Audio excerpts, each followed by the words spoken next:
check. Hey, Chris, give me a thumbs up if you can hear me in the back room.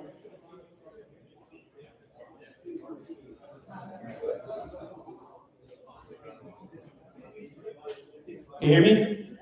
Okay, perfect. All right.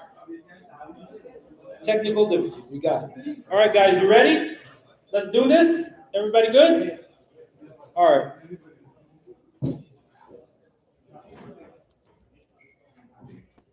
Thank you, everybody, for taking time out of your busy schedule to come here today. I think it's so important that we're all in this room together for not just for us at Pita, but for you guys as well as franchisees and franchise owners. So I really appreciate you guys taking the time to come out. I'll try to be as quick as possible because I'm going to save a lot of time for the questionnaire at the end for you guys because I know a lot of people have questions. So I'll try to fly through it. But you guys know from my YouTube videos, I like the babble, so live with it. All right, so first and foremost, thank you again, everybody, for coming. I really appreciate it. I'm going to begin by introducing our leadership team here on this right table wearing these beautiful, amazing red Pita shirts. So, thank you. Good job. All right, you guys already know me, right? I do all things Pita for you guys. I am your call at 2 o'clock in the morning, your 3 o'clock in the morning, your text message, your group chat, your phone call, anything, Pita, you're right, I do work hard for you guys, so I don't need an introduction. It is what it is. I'll start with Janelle. Obviously, you all know Janelle. A lot of you guys have signed up with Janelle, if not all of you guys have signed up with Janelle. So yes, big thumbs up to her. She handles our HR, our franchise sales, our support, and our onboarding, and many other things. She helped put this thing together, so without her, you guys would all be getting like McDonald's. So, thank you. Next, we're going to introduce Mike. Again, been with us since day one. You guys know Mike, marketing, branding, toast, and now he's got a hat, construction. So, we're going to get him a nice Pita hard hat. So, next three guys I'm going to introduce, you guys know very well, obviously. We're going to start with Dan Renero, Operations, Audience, and Support. You guys know him very well. After that, Matt, right here. You guys know him as well, Operations, Audience, Support. And Spencer, you guys know Spencer, not just Operation, Audience, and Support, but also from social media and Neon. So another hat he's wearing on top of that. So all things Neon, I'm going to say, push to him, okay? Don't come to me because I don't know what I'm doing. Next person is going to be Chris. Everybody knows Chris Carino, distribution, commissary management, and all things distribution obviously go through him. Joe Darrison, everybody knows Joe. You guys see him all the time. Hey, look at that. Good job, everybody. Thank you for that. So everybody knows Joe. We're missing one person on our team. He is out of the country, Ignacio. So everybody knows Ignacio as digital, Google, media, brand growth. So he's not here today. Hopefully he's watching live. If not, you should be watching live, sir. Next two people on this list, they're not here yet. I figured you guys would want to know about it. We're going to add a fourth corporate trainer to our mix, just added layer for you guys for support. You'll know why during the middle of the meeting. And then lastly is going to be a chief operating officer that's going to take on a lot of the day in and day out questions for you guys for operational purposes. That's going to come towards more the end of 2026 for everybody that needs to know. It's not going to happen right away. Obviously, there's many reasons for that. So with that said, I want you guys to know that us at PETA, we're here for you. We're here for you 24/7. We want to know if we can support you in any way possible. We want to be your backbone. We want to be your support system. We want to help you resolve the problems that you may have, which a lot of you do have. And so I'm looking at my team telling them, we got to be available for these guys at their beck and call. Because without them, we do not have a company. We don't have a brand, and PETA doesn't exist, okay? We have, which a lot of you guys don't know, from what I hear from Janelle, is that we are 100% franchised now. So we do not have any corporate stores. So I don't know if you guys knew that or not, but as of July 2025, we are 100% franchised. So that reason, the reason behind that is because we want to focus on your guys' growth, support you guys, and put the manpower we have here behind you, not behind our corporate stores, okay? So it's really important that we did that for you. So, all said and done, guys, please, if these guys ever need anything and there's a way for us to support it, we need to make sure we do it for them. It's so important that we are their backbone and their support system. And if we can't do it, let's find a way to help resolve it, okay? So just know you got all these people plus some supporting you for anything that you might need. That's the first segment. All right, next, our 2026 focus. I'm going to just jump into this one. Franchise profitability is going to be our main focus here. I'm being transparent and honest with you guys that for 2026, your profitability is our main goal. Okay, how do we get there? What do we have to do? Can we increase sales? Can we lower the cost of COGS? Can we do operational performance measures? Can we do fixed cost, labor, and customer service? So 2026, we are going to be all behind you guys for profitability purposes. You increase your bottom line, you're happy as a franchise owner, you're happy as a Pita group, and we are also at the same time satisfied. So I wanted you guys to know that the main goal for this meeting today is your profitability. All the other things, of course, have to be talked about, but profitability is most important. There's a reason you guys are doing this. There's a reason you guys are in the stores every single day working from morning till dawn. And I want to make sure that that's sufficient for you guys, that you're making money. And if you're not, we need to communicate with each other and figure out what we can do to make that change, okay?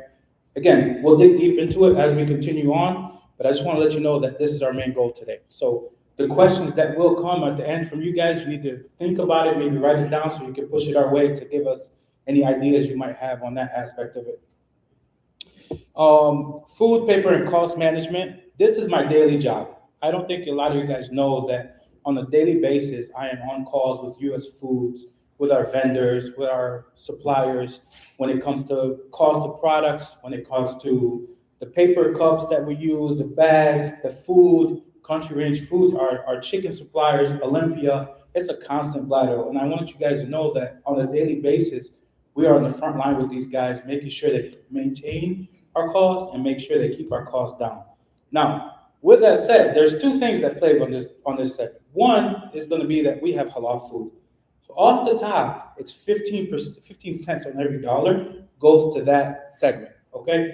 You guys need to understand that when it comes to it. So 15 cents on every dollar for halal is what costs us to have that brand market, right? So that's something you guys all need to understand. Next one is the paper cost management. It comes with branding and marketing. So a lot of you guys might tell me, well, why don't we use a different bag, or why don't we use a foam container, or why don't we use a plastic bag or a different kind of box? You got to understand one thing, and the vision we've had from day one for Pita.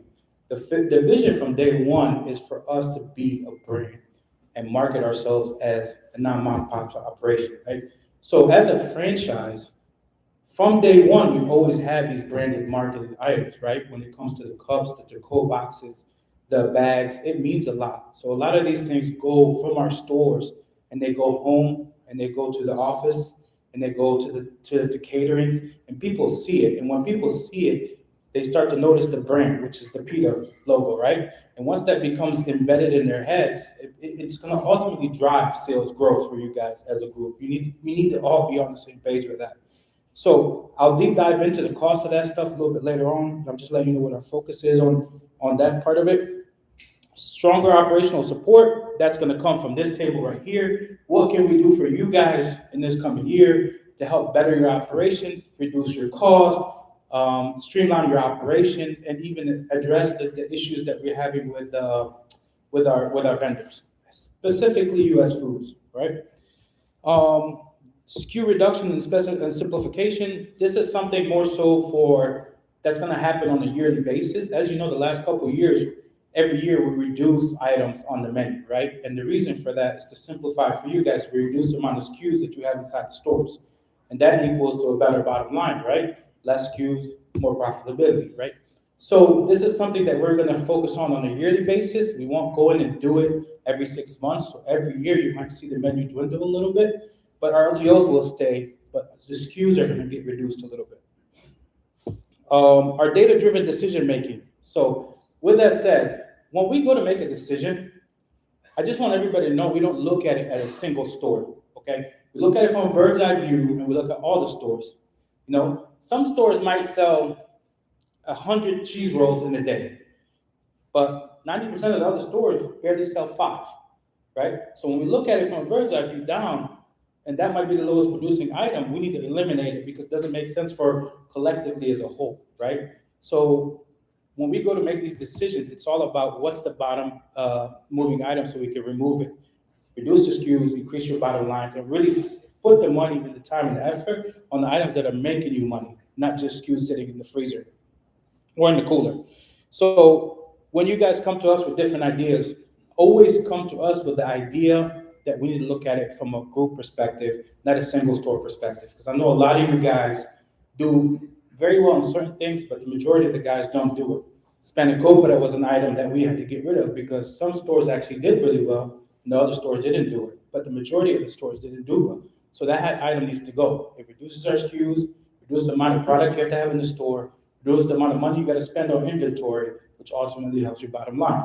So next topic is going to be the audit readiness and compliance. So this, I understand you guys are going to have a lot of questions on this. And knowing the 3 guys that I mentioned earlier who are at your stores a lot of times during the weeks, sometimes multiple times during the month, they're there to make sure that we're doing things the right way as a group, right? And the reason we do that is not just for us, but also for the customer aspect of it. We want to make sure that the customer experience is fluid when it comes to if somebody goes to a store in Florida, or if they go to a store in Alabama, or if they go to a store in South Carolina, or in Georgia, they're getting the same experience all around. And as a brand, we want to grow that route because we want to make sure that we're pushing the same product every single store. So when we come to you and one store might be using a phone box, and I'm not coming down on anyone specifically, I'm talking about in general, right? That experience for the customer that's spending $15 or $20 on a platter to get the food in the phone box, for at least for me, I don't think it's sufficient enough, right? We got to make sure that the customer's experience matches the amount of money that they're spending. And so the phone box situation and the phone cups and all these other things, the thank you bags that we're using, we have to eliminate that. You don't go to a Starbucks because they have good product, right? I say this all the time on the calls with people. You go there because you feel a certain way when you're holding that cup, right? It feels good. It feels like, man, I got a Starbucks cup in my hand. We all know the coffee shit. I'm sorry. It's the truth. So, but you feel a certain way, and everybody knows that brand. Everybody knows that logo. So we are trying to do the same thing. We want to get everybody to notice the Pita logo so it drives sales.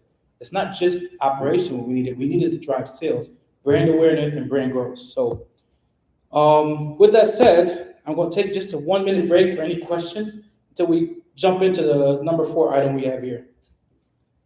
Anybody? Thank you. Yeah.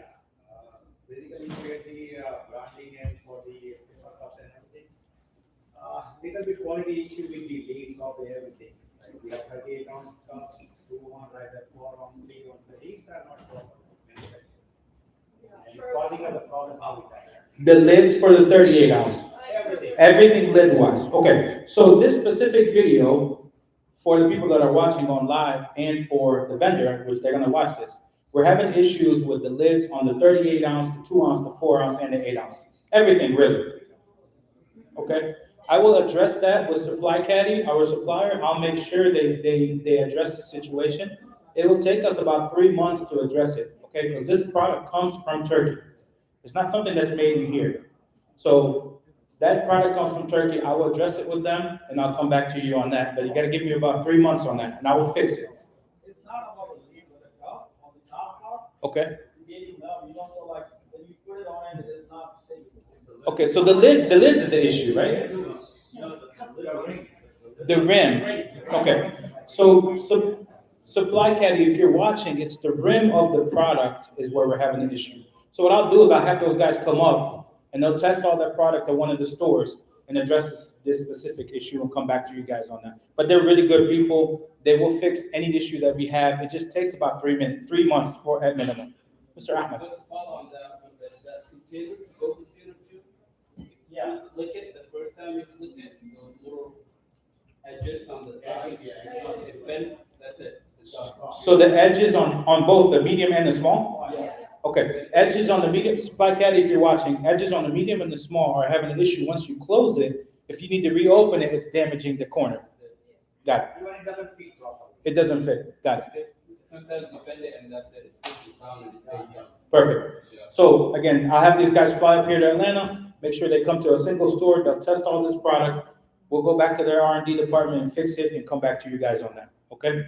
I can assure you they're watching and I'll make sure that they're on it. I have one thing, one. No, go, this open mic, One yeah. other thing, let you go. I did try, one time I had a really bad issue. Noor looked me in with one of the guys, who was the CEO of a company.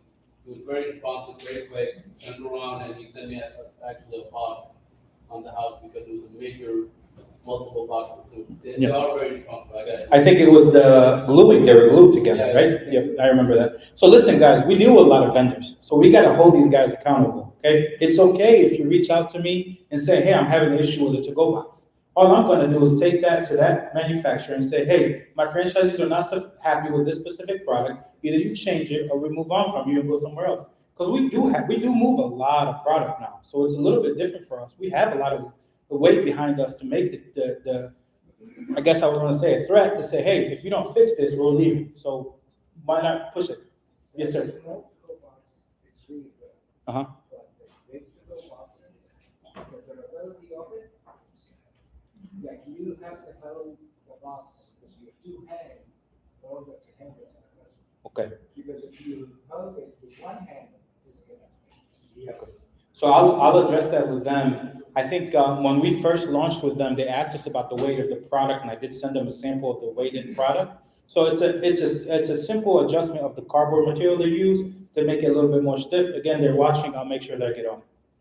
Yes, sir. I was wondering, like, if we can have kind of like some sort of clear on the top of the good box, at least like us what the customers see inside, like people be open it. Okay. If there's any way. Like a clear- suggestion. So I'm with you on that. This specific company doesn't do that because they're trying to stay away from the whole plastic situation. So they want to go all eco-friendly, I guess, right?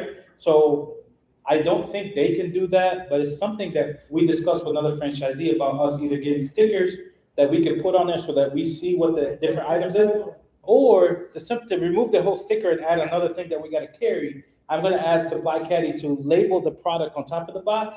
If somebody can grab me a to-go box really quickly, please. We're going to just put Euro, chicken Euro, falafel, whatever the names, and then at the store level, we just mark it. So that eliminates stickers, and eliminates any of the headache, and it eliminates the whole plastic situation. So that is something we're discussing with Supply Caddy on. Anybody else before I move on? And also, we go with the platinum. Uh-huh. So the license to do commercials, it's for a long time, and usually there's a people and no restrictions on the delivery. That is making sure, So maybe an extra coating inside the box. Okay. I think this has been an issue also with the 38 ounce and the sauce containers. So the sauce, the Greek, especially the Greek, we're going to talk about it. We are going to the 1.5 ounce Greek pouches. They're coming to us from now on. So you won't have that issue. I think pre-making the sauces is where the issue is happening. Thank you, Janelle. So, yeah. I gave them to Abbas. So if this is the box, what I'm thinking is we do it right here in the front or on the side, whatever you guys want. But we could just label the items that we have, and then we just check mark it, right? Everybody think this is a good idea? Yeah. You like it? Good idea. Instead of the stickers, we eliminate it. We just have it done almost very similar to like the pizza boxes, right? Like a Jets or Papa John's does the same thing. So I will make this Supply Caddy. If you can look into something for us where we do check boxes for whatever items, whether it be on the side or the front, preferably the front, so it's simpler for the franchisees. Noor, on the Greek dressing, why is it 1.5? Curious, do you think that's enough or that like? Yeah, so we tested 1.5, 2, 2.5, and 3. And 1.5 was more than sufficient. Really? Yeah, because what's gonna happen a lot of times, it's an oil-based dressing, right? So it goes a long way. And very rarely do people come back. I think the Greek pouches that we had before were 1.5. Oh, yeah. So it's more than sufficient. Yeah, more than sufficient. Bigger than the other one, that's why. It just looks bigger, but yeah, ours, we're just waiting for the branding to come on for us to do. And eventually, to stay on that topic, all our sauces are gonna come that way for us, by the way. house sauce, street sauce, Greek sauce, tzatziki. Shata might come in later because, Look for the portion control, basically. I agree. but it's not a big mover. So we need 1.5 or maybe 1 ounce for the takeout. Yeah. Because they put too much and they don't need it. Yeah, More than. maybe half reduce it to a 1 ounce. Restaurant going to trash it. That- We only cap 50 cents. I got you. On that one, there's gonna be Greek first, and then we work the tzatziki, and then we work down the line. Because we can't just introduce these SKUs. At US Foods, we have a amount of slotted proprietary SKUs that we're allowed to bring in. So our contract shows 28. I'm already at 36. So every time we add something, it becomes a big issue for US Foods. Now, if we continue to grow and have more stores, they're a lot more lenient with us bringing all these new SKUs in, right? And so for me, again, this kind of defeats the purpose of us reducing the SKUs at the beginning. It's like, okay, well, we're not really committed to what we're trying to do. We want to make sure we reduce the amount of SKUs. The Greek is a huge problem that has to be resolved. The tzatziki is a huge problem because of the amount that we sell. So having that in the pouch reduces the amount of people you gotta have sit there and squeezing that problem, right? So street and house sauce, it doesn't matter. Shanta, it doesn't matter right away. But that's something we'll come back on. Okay. Anything else before we move on? That Greek dressing is phenomenal. by the way. I like that. I think Deep was the main pusher back from Puller, was really pushing me on that. And again, this is the idea of us. We listen. We really do. You might have something that comes to us and we'll consider it. I don't just push it off to the side. A lot of times it's something we're already working on because a lot of people say stuff, but you just have to give us a little bit of time to make things happen because we're not at the level of production for a lot of these guys that just gives us the opportunity to say, okay, we got to put you in front line. It takes just a little bit of time for us to convert that product. No, the big dressing is not the same as we introduced the first one. Still, So that Greek dressing is a fattoush-based dressing. And so that's why it's a little bit different. It's more of a fattoush-based dressing. I think I've only had maybe 1 or 2 people complain about it. I think everybody else likes it. And I mean, you guys can do a raise of hands if you're for the new product or do you like the old product better? Well, the new- So the new, everybody likes it because it's more of a fattoush base. So what that did, we added sumac to it. That's why you're getting that reddish color. It's kind of like thick as a dressing. Yeah, You get a little bit liquid. so more I'm liquid. talking about when we get a big dressing before the balance, Yeah, the original one, the original one was not a fattoush base. So what we did was we added the sumac as to make it more of a fattoush base. I felt like that was a better product for us anyways, because I think fattoush is very, it's like a going salad mix that's happening in the market. So a lot of people like the fattoush dressing.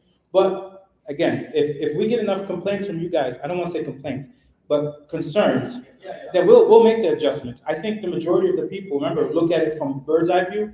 Everybody's happy with it, and if we're happy with it, and the customers are happy, we'll just keep that momentum going.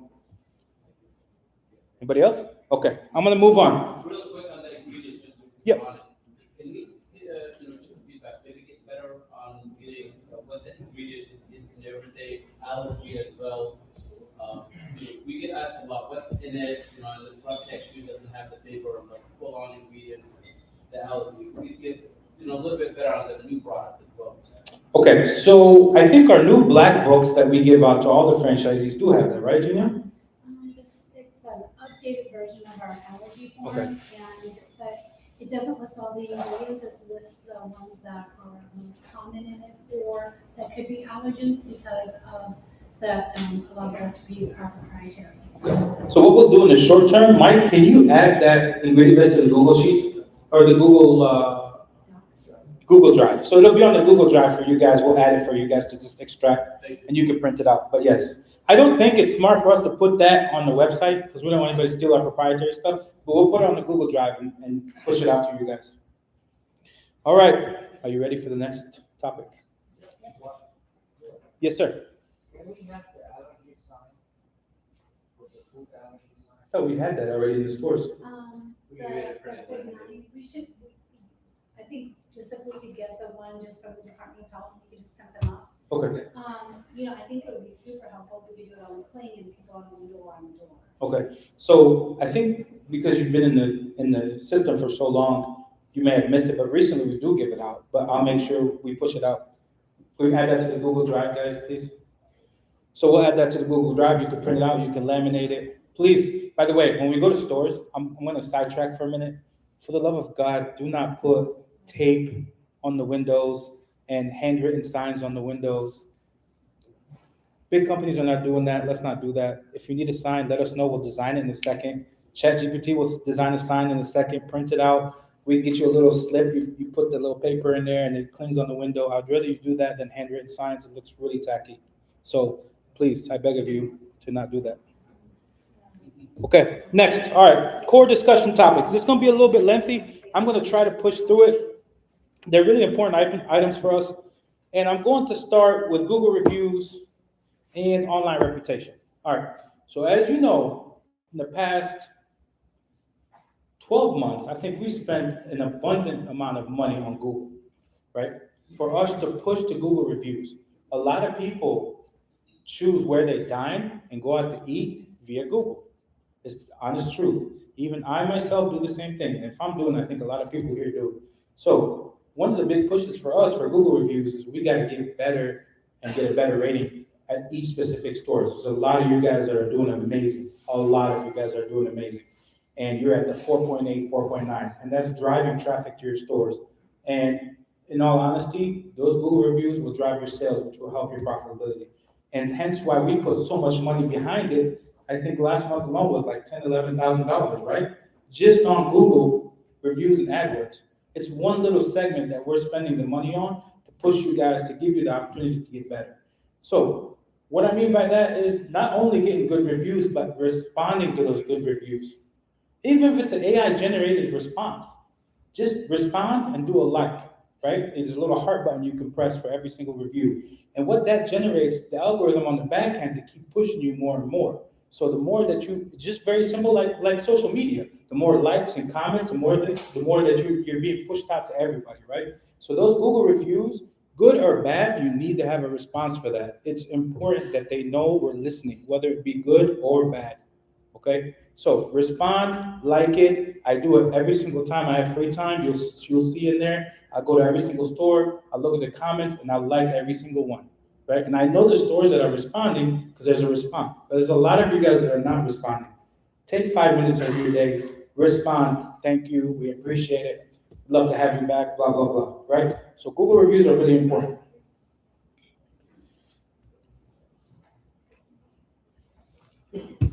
With that said, that plays a big part in our online reputation. So make sure that we are focusing heavily on telling every customer that comes in, please leave us a Google review. It drives the traffic at the end of the day. So Google reviews are really important for us. And that helps us with our algorithm, and it makes sense for the amount of money we spend. And I think we send you on a monthly basis your rankings for the stores, so you guys can all see each other where you rank, right? So if a store's not doing great, the whole group is seeing that. If the stores are doing great, we know what they're doing, what they need to do differently. Maybe reach out to that franchisee and say, hey, what are you doing differently that's helping you get a 4.8 or 4.9 star, okay? I'll jump into the title, which I think, yes, sir. I need a break from talking, so ask away. I just gotta say Rami does a great job on the free day thing. Not one customer get a free for your review. He gets like 100, 150 a day. I mean, literally on the free beta, mini beta was like 100 reviews that day. I love it. I think that's a great idea. I've done other stores. It's really good idea. So let's as a group collectively take that and push that on Tuesday. Tuesday is our falafel day. If you can tell the store managers or the operators or a few guys, hey, could you leave us a Google review and we'll give you a free? I mean, you don't want to limit it. You don't want to tell them, hey, if you don't do it, you're not going to get one. But at least utilize it. You know, it's a good play. And listen, Google reviews, which I was going to address later, there's a lot of competition for us in the Atlanta market.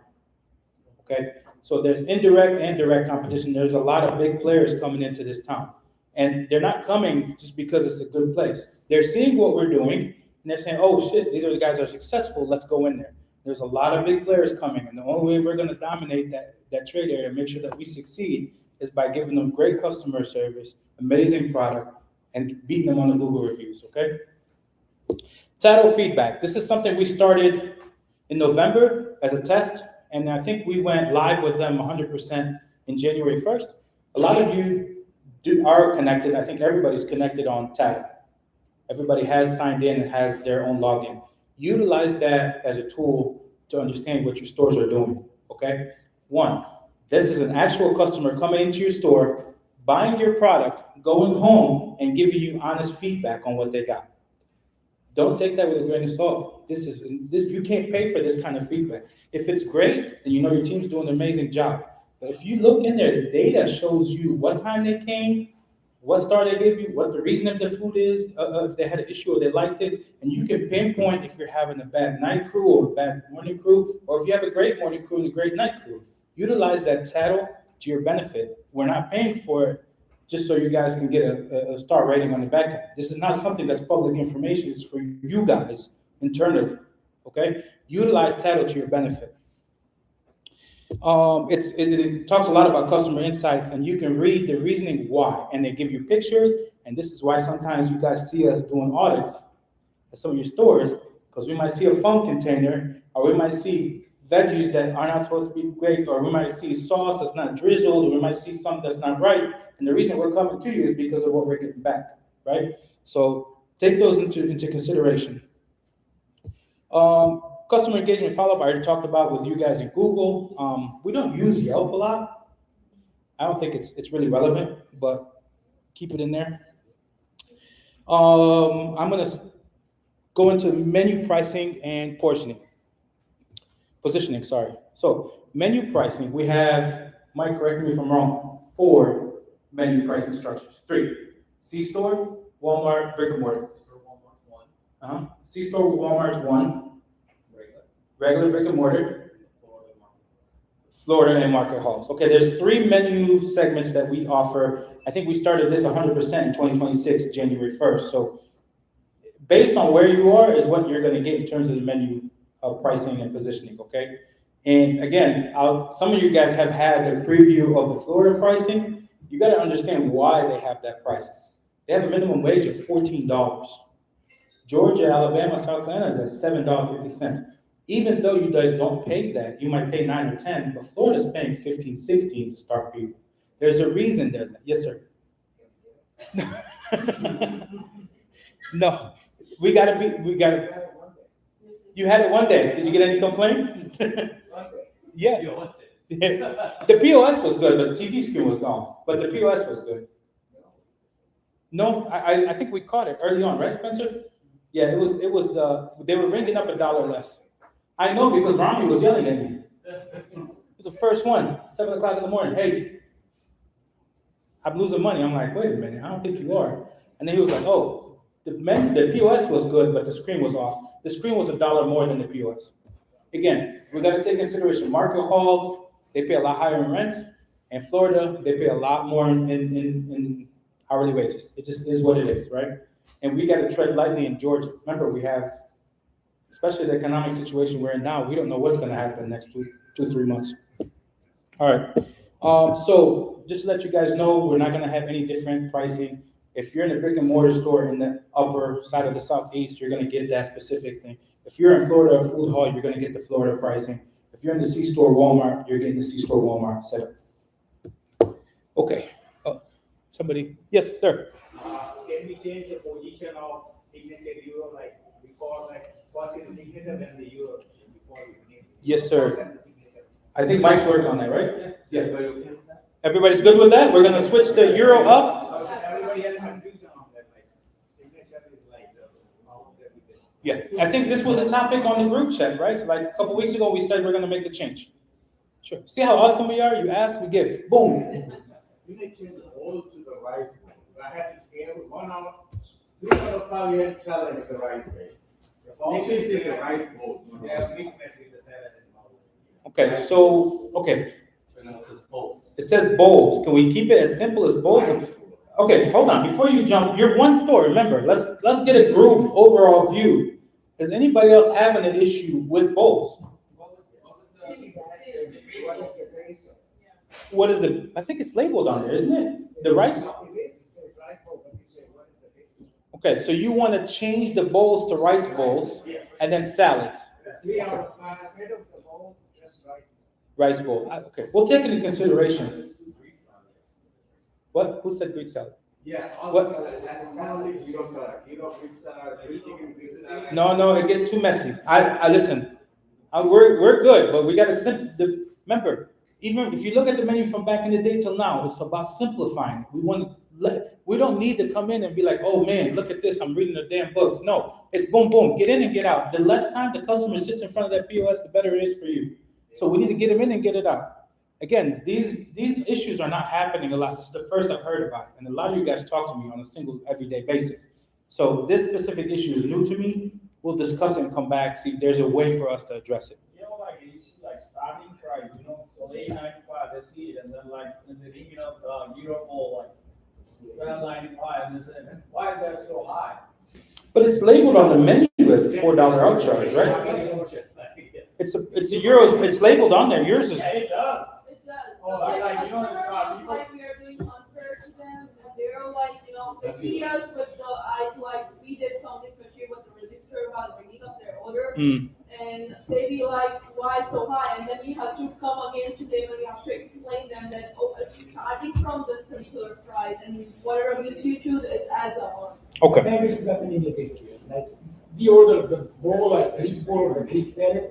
Once you give them the food, then you give the meat. Okay, so The only solution is to put no price.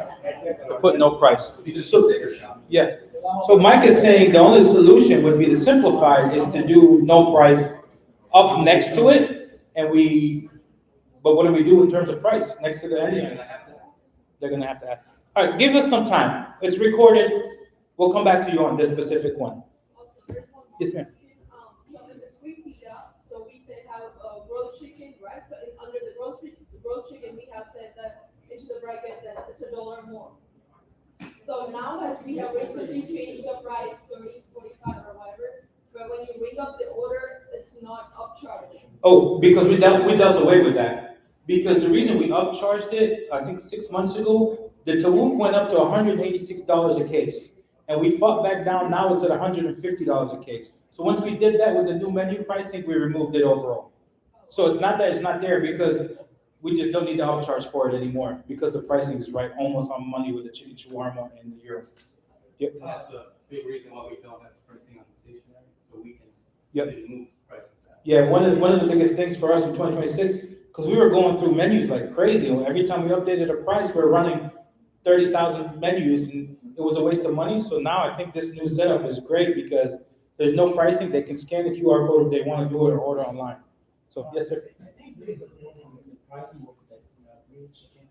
So if you put like this 4 pieces, so we have to put together 4 pieces. Mostly like for the rice bowl, for the salad, you put this on the top of these two, and then when you put the sauce, like you cannot see anything on it. If you give them 5 or 6 pieces, it's kind of like wasting for us. So I suggest like if we just raise like $1 extra for the green chicken and then give them 5 or 6 pieces of the green chicken. I think if the operations team, are we not on 6 pieces per chicken? I think on the new bill sheet, there's 6 pieces per chicken. Now, in terms of the pricing structure, you're looking at about 5.5 ounces to 6 ounces of protein, which is similar to the euro and similar to the chicken shawarma. So you're not gonna get, it's gonna be tough for us to make that increase unless the price of that product increases. But on the new bill sheets, when we sent out in late December, early January, all the proteins are 6 ounces, and you can measure them. We did the measuring, I think, at the Sharpsburg store, and we measured it at 6 ounces. So, yes, sir. On the, where you have like gyro slash chicken, instead of the slash, are you not able to put like gyro with chicken or mix? Gyro or chicken or mix? Euro chicken mix. Euro chicken mix? It says Under under Euro, it says Euro chicken mix. gyro slash chicken, it's like, give me gyro slash chicken. Yes. You need to say gyro or chicken, just like a pita and bread. Gyro mix or chicken or mix. Okay. Mike, you write that down, we'll come back to it. Just right now, if lamb stays, it's gonna say beef, chicken, mix. Comma, lamb. Yeah. So, yes. We'll come back to that. Simplicity, so we're looking for simplicity, ease of operations on the menu. We need the customers to spend less time looking at the menu and more time paying and getting out. Sometimes we spend a lot more time explaining the menu what it is. Understood. There's 5 people online, if one get mad at, Yeah, I get it. All right, we'll address it. We'll come back to that. Mike, let's make a note and see what we can do on that. All right, I'm gonna go to portion control methods. This is really important. Piggyback of what Kareem said up here. At the beginning of the year, we sent you guys new build sheets. Follow those build sheets. There's a reason we created the cost sheet for you guys to understand where you're at in cost.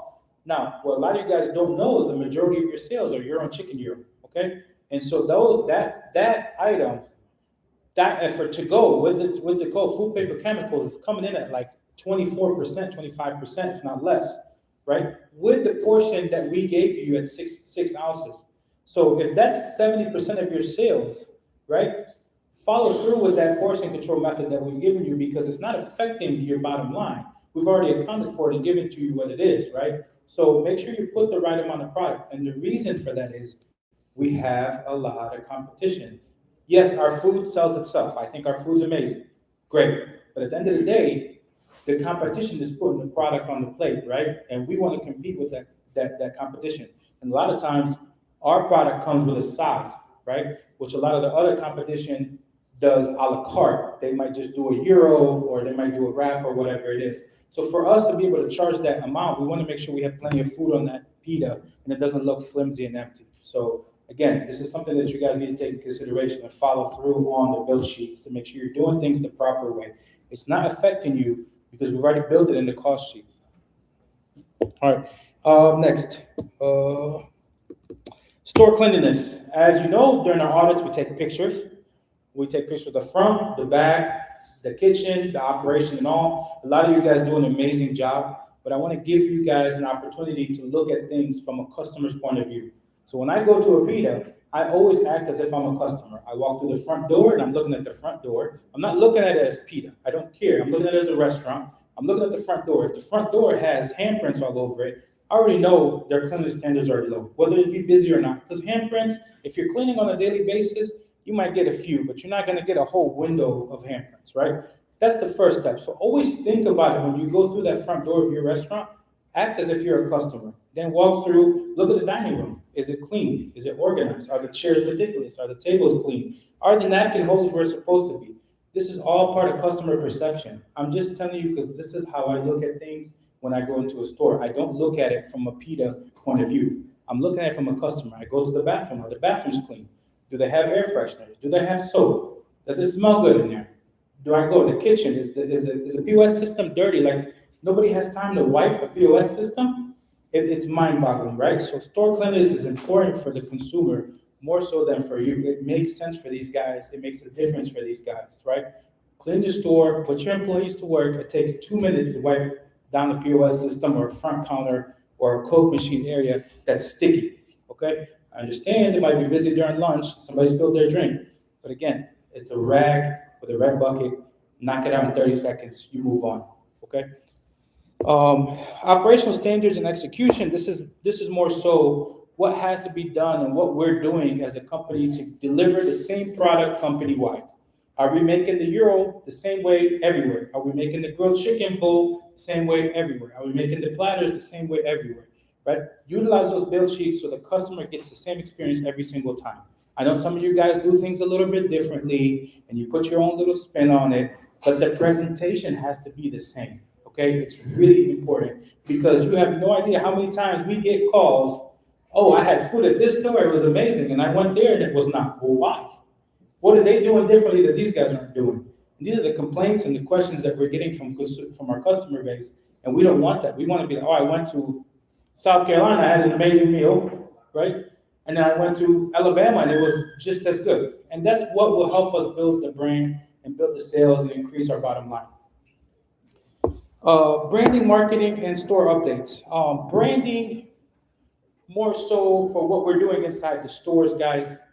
What we're doing in terms of the layout and positioning of the design, the Pita logos, the decor, the wall art, the trim, the tables, the chair, the floors, etc., like that. So with that said, we're going to come to some of the older locations, okay? And I think some of the guys that have had stores a long time ago, there's going to be a rebrand coming for you guys. And we're not going to push you to do everything at one time, but you have to do it. You know, we no longer have the wood on the walls. That was 15 years ago. we got to kind of come up and match everybody else. So that's something that's going to come to you guys. And we've done it a couple stores already. and we're gonna continue pushing through to some of the other stores, but we'll do it one step at a time for you guys. Store updates, the way the new stores look with the flooring, had a couple comments about the new flooring being a little bit slippery. We're gonna address that, hopefully figure out with a solution of some kind of something, right, Omar? I think you came up with the idea. So shout out to Omar for trying to figure out what he's gonna do and give us that implementation so we can do it for all the new stores. So that blue tile is becoming a little bit slippery. We're gonna address that and see what we can do with that, see if we can eliminate that slipperies. But the look is staying. I think the look is beautiful, right?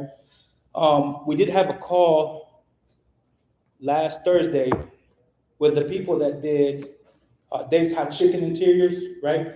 And they came to us proposing an idea of redoing the whole interior of the design of the store and feel. It's about a $25,000 package per store. It's too much for us to do, but we might test mule it at one store and just see how it goes and give you guys the opportunity to consider it moving forward. I think South Carolina is going to be our test mule store. Okay, I don't know. It's a lot of money, and it's just a design package. It's just an added cost that's going to happen for you guys. But we have to come back and redo all the old stores only if you want to opt into it and do it because it's a lot of money. But I think if it works and we're able to see the sales increase from it, we might do it. But it's not guaranteed. Just kind of throwing it out there for you guys. All right, moving on to our favorite dessert, the funnel fries. I think everybody here is happy with the funnel fries, right? Over 15,000 orders, I think, since we launched that. It outsells the baklava 2-to-1. So I don't know if you guys know that, but it's outselling the baklava cheesecake 2-to-1. So keep pushing that product. It might be, it's in line in terms of pricing structure with the cheesecake. And so, and the customers love it. So keep pushing it. It's great for you guys, great for the customers. It helps the bottom line. It's an added sale. So keep pushing it. Supplier challenges. I could probably sit here for an hour just talking about this US Foods ordeal. And they're not here, but they might be watching. And so know that we're working with US Foods on a daily basis. We do have a new rep because the other guy got a promotion, Coca-Cola. So we have a new guy named Greg that's coming in. He used to work with Pita before Brian came on board. Brian got a promotion, now Greg's back in the mix. And we do have somebody that supports Greg on the back end that helps audit all the pricing and everything. But just know, US Foods is something that I handle on a daily basis. And make sure you're communicating with me via email. And you're copying the right people on the email. 5L, Brian, Greg, which one? Yolanda, and myself, okay? Because a lot of you guys are just skipping the other backup support and going to Brian and myself. Okay, that takes time for me to go back and send it out to everybody else. If you would have done it the first time, it helps expedite things a little bit more. Because we are in a queue situation, right? When you send that email to 5L and Yolanda, we become part of the queue. If you send it to me and I'm gonna get to it for 30 minutes or an hour, we gotta go back in the queue when I send it in, right? So this is the game that we have to play with these guys, and just know I'm on it 100%. We're doing an audit for a lot of the stores on the Montgomery division. I think the Montgomery people are watching. We're gonna come back to you guys. The pricing structure between all divisions are gonna be the same. So if you have a store in Panama City, or Alabama, or Orlando, that pricing structure is the same as Atlanta division, okay? There's no differentiation in pricing. You're not gonna pay more as part of our contract. It's guaranteed, and we're gonna make sure that they abide by it. Okay, any questions with supplier issues real quick? Give me a little bit of a break from yapping. Does it have to have a 1,600 minimum order always? I think we've stuck with it for quite some time. So this has been something that I've talked to US Foods about, and we are going to make an exception like once a month for a lot of people until I renegotiate the contract with them. So I'm working on pushing it down to 1,200. It takes a lot of leeway, but we have a lot of new stores coming, so it's gonna benefit us. But if you ever need to go under 16, put the order in, copy me on the email when you get the invoice, I'll ask them to refund that $56. But we just cannot make it a habit, guys, just FYI. Okay, I can't go every single time you get an order and I gotta go ask them for that $56 back. Once a month, twice a month, I'll get away with it. I'll keep pushing for it until I renegotiate the contract. But right now, yes, I will do my best. If you have a week that's not super busy, but you need the product, I'm there for you 100%. Anybody else? Abe, I know you have something. I can't hear you. Just say it. I'm here. We're here. Spill the beans, baby. The product first. Product freshness. Are we talking about just commodities, right? Veggies, commodities, lettuce. Okay, I think you're not the only one. I promise you're not the only one that's had this issue, and they are aware of it, and they have done a better job. I think they have. Since we've had the issues with the salad and the tomatoes and everything, and I know you guys saw my message about the tomatoes. There's nothing I can do about that. But they are aware of it, and they've put somebody in charge of that division on behalf of us for 6 months. So we're being audited for 6 months through that division. They're gonna make sure they watch every single item. If you have an issue, please, guys, with US Foods, I just need you to do one thing for me. You take a picture, you apply for a credit on the Moxie app, and you submit it with the pictures. If and when you don't get approval on that, get me involved with the order number and the item, and I'll make sure that you approve it.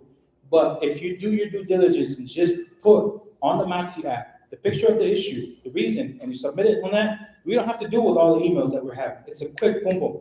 You're gonna get approved 50% of the time. Half the time you might not, and that's when I'll jump in and make sure that there's a solution to that problem.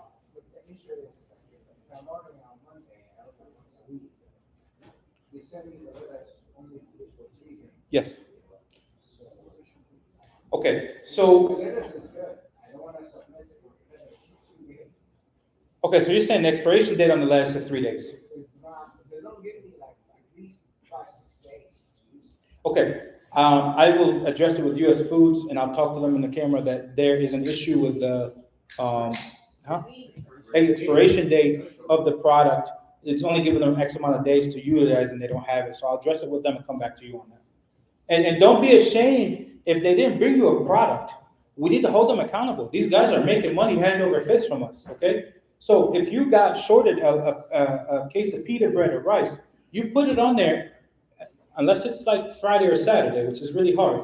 You put the email, at the moment you find out, you send that email out, and I get to do a replenishment team with them, right? You copy the emails that you need to. I need a, is it a hash? Recovery, I'm sorry, recovery.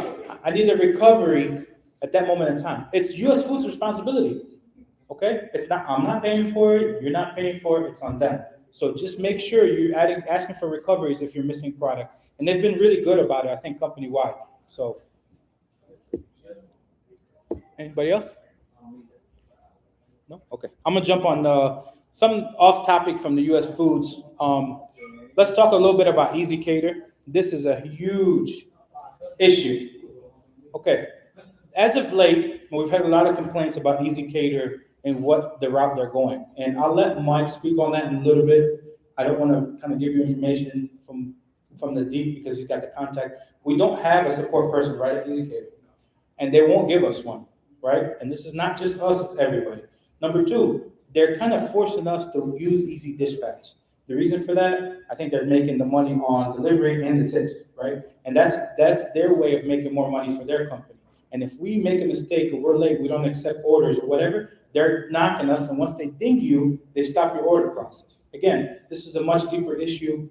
I don't want to get in too deep with it. I'll let Mike speak on it in a little bit, but just know we're understanding of it, and then everybody's having this issue. It's not just one store, it's company-wide. Now, we can't live without Easy Cater. We all know that. We do an abundance amount of orders to these guys, so we gotta live with it until we address the situation, okay? Just give us a little bit of time to work on it, and then we'll go from there. Third-party delivery platforms, again, another hot topic. It's sad in a way, but to combat it, we got these beautiful slips that we're giving everybody. So every order from now on that goes to DoorDash, Uber, Grubhub, Easy Cater, whatever you want, put this slip. This is coming to you for free, okay? Put it in the bag, put 2 in the bag, put 3 in the bag. I don't care. We're bringing it to you, right? It's a welcome to Pita. It gives them a free Greek fries if they order online, right? I mean, if they order on our app. And on the back, it gives them the reasoning why they're doing it, right? You're going to save 15% on pricing structure at minimum, right? Where compared to third party, you earn loyalty for every order, which helps build loyalty program, right? So utilize this to take away from Uber and DoorDash. You're not going to convert everybody. People who order Uber and DoorDash, it's a tough conversion rate when it comes to bringing them in. What's that? Yeah. We don't do delivery in-house. So it's pick up only. But if the customer's seeing this, they're like, okay, well, I get a free Greek fries if I skip Uber. And I get to save money on my pricing structure, but I might have to go pick it up. They might do it. And if we can convert 1 or 2 customers a day per store, in the long term, it makes a huge difference, right? This is not costing us anything to give to you. Can we limit the deals on the Uber? That's not too much deals on Fiverr. There's like 4 items on one time. You can, I'll let Mike jump in on it in a minute, but just write in the notes what you're gonna ask, but you can. I think we're mandated to do 1 deal, right? 1 or 2 deals. But you can turn on and off. And I hate to do this, but yeah, POS system, just shut it off. And so a lot of you guys, I think, is a 50-50 split. People want it, and the other half don't want it, right? So, yes, sir. How hard is it to just have catering and set up a website? A lot of things that we're on to. It's a little bit of work, but we've tried it with Lunchbox, and we haven't gotten any orders from it. No, I'm saying like directly on the website. Chipotle has on their app. The- Catering, like. The biggest hurdle as a company is that we would have to auto accept every single payment that goes through. So That's how Uber orders come in. Hold on. Yeah, the biggest issue, if we bring in catering on the app, is that you have to look at it how, in order for the app comes. It comes through POS and it's accepted, just like third-party delivery. So imagine catering orders that do come in at midnight, it's gonna be auto-accepted, it's gonna fire up on the POS. So it's kind of that line of how do we address that to ensure that you guys can accept the order, and then we have like lead time. So that's the biggest thing. And also you have to plan the delivery, which we probably won't be able to. That's right. Yeah. So we already do deliveries on it, so if you make a platform, it will help us out. Because we're doing the same thing for Easy Care, they send an email text at 8 o'clock on Sunday saying accept, and if you don't accept, your numbers go down, you get 15 minutes, so if it comes on POS, it automatically accepts it. Yeah, we Oh, yeah, I understand that, but you have to understand that any cable order that comes One through. o'clock and then they're like, hey, you don't accept the order. Tomorrow morning by 10 o'clock, So the biggest thing again is that whatever cater order goes through, the way that things get integrated, we might have to accept it 100%. The driver will come and expect us to make that order, right? Whereas Easy Cater, there's still that text message where you have to accept it, confirm the drivers and things like that. That's us as a company has to accept that. We would have to do every single order that goes through. It's the same thing as in the you have to accept everything. If you don't, then your ratings go down. Okay, so on that specific, the Easy Cater situation, this is a huge hurdle we're working on. I promise you. You are not the only one that's having this issue. I think it's company wide, and it's not just South Carolina or Georgia. It's down in Florida, and it's happening. And we're gonna figure out a solution for that problem. In terms of adding the catering, we'll work on that on the back end and see. We are working on a new website, by the way, so we might be implemented on the new website. Okay, we're just redesigning it and we'll adjust it. And then Lunchbox does have the catering option. We never got any orders from that, and we might adjust that as well. So we'll make sure we put it in the notes. Lunchbox updates. Everybody know we moved to 2.0, right? So we have the Lunchbox 2.0. So some of the issues that you guys were having are the customers when they put an order, they're putting the order in, but they actually have to sign out and sign back in to do it. Okay, this is the big issue. Make sure they sign out and sign back in to get the order. Yes, sir.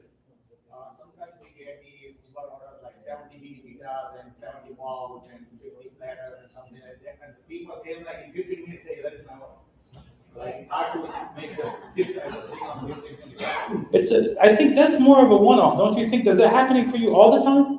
Most probably sometimes. I mean, I'd like to have your store if that's the issue.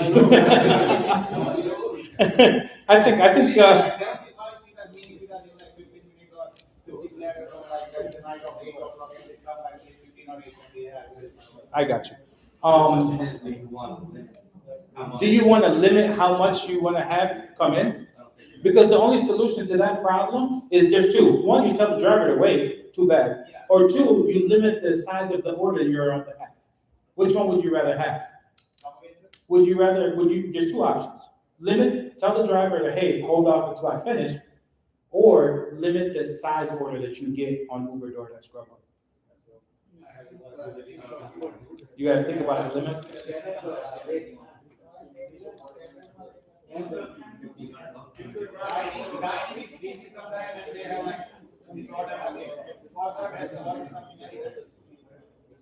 Okay, I think, thank you, Coach. I think, Sankey, you call me when that issue happens, and, Danny Spencer or Matt will be there in a heartbeat. Okay, I don't want you to lose that money, but we'll, huh? Every other day, they have workers nearby, or 90 easy at the same time, this kind of like, orders coming up, and sometimes I have to like stop the order, say, I cannot take. Yeah. And the people are lining it 8 times, like. 30 You know, that is a good, you can just turn off the app for a second. I know it's tough. We'll address it in a little bit. I'll come back on that. That specific one, have a one-on-one with Mike on it, please. And the other thing, they want like a name on it. Name on this, everybody will have a name on that. Okay. So and so, and we have Okay. We'll, on the, can we not get them hypothetically, if they're having Uber, the sticky? We could do sticky. Anyways, we'll come back on that, okay? We'll address it, I promise. We'll have a one-on-one meeting with you on that and figure it out. I don't think anybody else has a specific issue, right? Saying keep making too much money. Thank you, Ali. Thank you. Thank you. Yes. Okay. All right. On to a couple notes I have on here before we finish the new business part. Our check average company-wide is $24.42, which is almost $6 more than what like I would say a Chipotle or a Cava or a Sweet Green. And they're running around $17, $16 check average. So what that tells me is that we have higher checks where there's more people coming in, more family-driven traffic, which is a really good plus for us, okay? The higher the check average, the better it is for you guys anyways. We've had record-breaking sales quarter over quarter, I think the last 8 quarters in a row. So thank you everybody for your hard work. I really, really appreciate that. It wouldn't be what it is without you guys. So just know we as a whole group are so happy. Again, without you guys, we don't have Pita. So we talked about the Greek pouches that are coming. Here's a good one. May 4th, which you guys don't know, but you know here, the LTO is coming, the Euro Philly, okay? So we're getting back the Euro Philly May 4th. That's gonna come, it's gonna be there. Yes, good job, Tanvir's happy for once, thank you, Lord. So May 4th, it's gonna stay for 6 months at minimum. It was a great LTO before. It's gonna be an amazing run this time because we have the lamb option as well.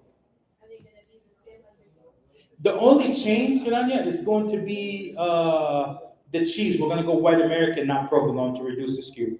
So I hope you guys are okay with that. Which is better, it's more creamier, but it doesn't pull as much as the provolone. But it's okay. So yeah, May 4th, LTO, Euro Philly coming back. Amorosa roll, the peppers and the mushrooms will be available for you guys. So I hope you're happy about that. I want to talk to you guys a little bit about a new LTO, which we tested in Millbrook. It was a lamb comb that was hand stacked. Okay, they loved it.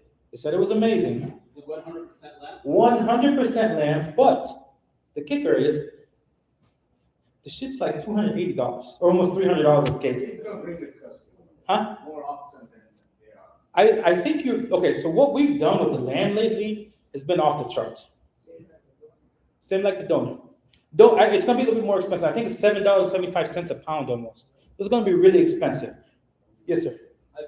Anyone had an issue with the lamb beef thing? Not 100% lamb? We have not, we haven't heard about it too much because I think early on we talked about it. Like, shit, it's lamb and beef. It's not just lamb. So we kind of put the little asterisk in there to eliminate any confusion or any issues from happening. But as of right now, I've not heard anybody complain other than I think I was in Sandy Springs yesterday, and Priya told me that on Uber, she might notice the name of the person if they're Indian descent, and then she'll call and be like, "Listen, I just wanted to let you know it's not full lamb, it's beef," and they say, "Okay, switch it to chicken." So that's something that's Is there full lamb euro normal cold? no full lamb euro that we have that we can supply. You might get it from a company, but they won't supply. They're not in the U.S. foods pipeline, or they don't produce enough for us to grab the many we want. But the lamb option is there. Again, I want to talk to you guys about it because it's not an easy number. A lot of you guys might push that product, but to hold a $300 and something case of product for one SKU, we might have to sell it like $20 to make money. And I don't know if it makes sense. So again, topic, when we go through the questionnaire, you guys can give me your feedback. Obviously, Milk Brokers like grinning ear to ear, they want it, but all right, next thing is going to be, we talked about the U.S. Foods email. Make sure that you're communicating with everybody. Easy carrier communication, again, we'll discuss that later. There's one thing that we are doing next Tuesday, which is the Customer Appreciation Day, right, for falafel. I want to do this once a quarter. Are you guys on board to doing this once a quarter? Yeah. Okay. Now, Can you set up a time frame? we could, yeah. But in the evening, they can shut off like maybe from 1 to 4 or 5. Oh, you're talking about that day. Correct, because it just, once it comes in like that, it's all day, and then they're not buying anything else, it's just they come in for that particular reason. So with the customer days, we're taking on most of the cost of the product. So if we're taking on most of the cost of the product, I would love to accept you guys, if you guys would accept taking on. Or we can do 2 days. Would it be okay up to a week? We can do 2 days, so we can do 11 to 5 and 11 to 5 the next. Well, I have to push back on that because we spend upwards of like $10,000 to $15,000 on social media play when it comes to that email and text message blast. So we don't have the luxury to turn it off and turn it on. So if we're doing it, it needs to be, what we're trying to do is get maximum exposure at one given time. And then it's no cost to you other than labor, right? Maybe manpower. But if we're bringing in the product for you guys and we're bringing in the customer base for you guys, it's on you to upsell that individual that's there. If we're gonna do it, I don't wanna put a limitation on somebody, hey, purchase necessary. Okay, if that's the case, then there's no need for us to give the product to make sure to make it happen. All the vision I have is at least to put eyes on Pita. But the cost is we take the cost of the marketing, the social media, the email blast, text message blast, and the food cost. And for you, it's the labor cost and manpower. What you do inside the store is on you to push that product, push that upsell. Yes, sir. How about buy one, get one free? It's not worth the amount of money that we spend. BOGOs are not gonna drive traffic, right? So BOGOs drive traffic maybe online, but for us to spend $10,000, $15,000 on social media for a BOGO, it's not worth it. It's a waste of money on the back end. For the hero guy, actually, it was really good for me. Yeah, As a sales rep, I didn't sell that much in the morning, but at night, it was mostly the free one. I mean, listen, you're gonna drive a lot of traffic. And if I ask everybody, we look at the data, you might get 50% of the people that will just come get it free. Like, just see what's happening Tuesday. It's a free mini pita. It's not an actual pita. It's a mini pita, no purchase necessary. So just see what happens if you convert that into a sale internally. You want a drink? Can I get you an appetizer? Would you like funnel fries? It's all about who's at that register ringing up that person. It's crazy what you can do as an individual and what you can do to upsell. So with that said, I think if we do it, we got to go in with a bang. If it doesn't go in with a bang, it doesn't make sense. It's a lot of money because I'm only telling you about the social media aspect. The cost of the product is in a whole nother world.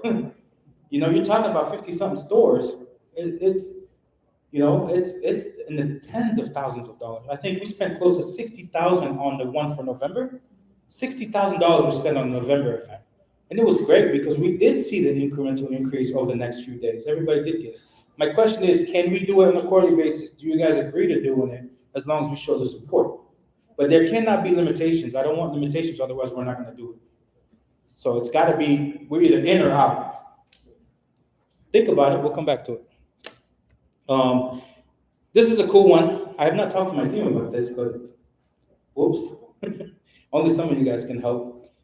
We want to offer the franchisees a small gift of a one-day we come work for you type thing, okay? It's no different than us coming to audit, but we're just there all day.